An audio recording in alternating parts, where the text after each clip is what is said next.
Сенин жамалың күндү уялтат. Мүнөзүң нөшөрлөгөн жамгырдай жер бетин көркүнү чыгарат. Кичипейилдигиң толгон айдай нурданат. Оозуңдан чыккан жакшы сөздөрүң мисктен да жыттуу. Жамалыңды ыйманың менен коозду. Эсиңде болсун, денеңди алтын, күмүш же акак жакут менен кооздай албайсың.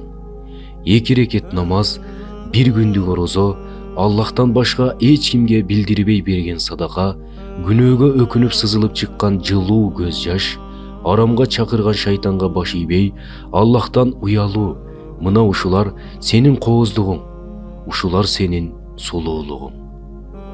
Такыбалыктын кийимин кий, ааламдагы эң сулуу аял болосуң. Такыбалыктын боёгу менен боюн, ааламдагы эң чырайлуу аял болосуң.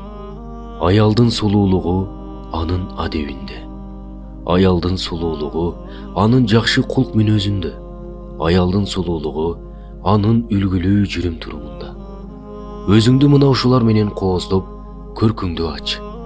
Баркыңды үйдөн изде. Көчөдөн бакыт издебе. Сен көчөдөн бакыт издейсиң. Сени көчөдөн күнөө издейт. Сен бакытты таба албайсың, бирок күнөө сени табат. Көчө, базар, соода борбору, кафе, сулуулук салону, фитнес сыяктуулар сага бакыт тартуулабайт. Бул тарапка зарыл учурда гана бас. Атайын максат кылып алба. Баарын акыркы орунга жылдырып сал. Бактың үйүңдө сени күтөт. Үйүңдүн сырткы каалгасын ачканда жүзүң жайнасын. Бул сенин үйүң. Бул сенин чебиң. Бул сени тозоктун отунан сактай турган тосмоң. Сени 2 дүйнө бактылуу кылчу жер ушу. Үйүнө батпаган, үйүнөн качкан, сыртты самаган аялдын өмүрү ушинтип бакыт даамын татпай жүрүп өтүп кетет. Үйдүн төрүндөгү бакытты башканын короосунан издеп убара болбо. Үңкүр да болсо үйүң бар деген ошо.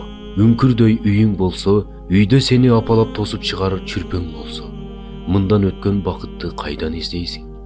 Ушуга шүгүр де, ушуга каниет кыл. Аял, сен асылсың.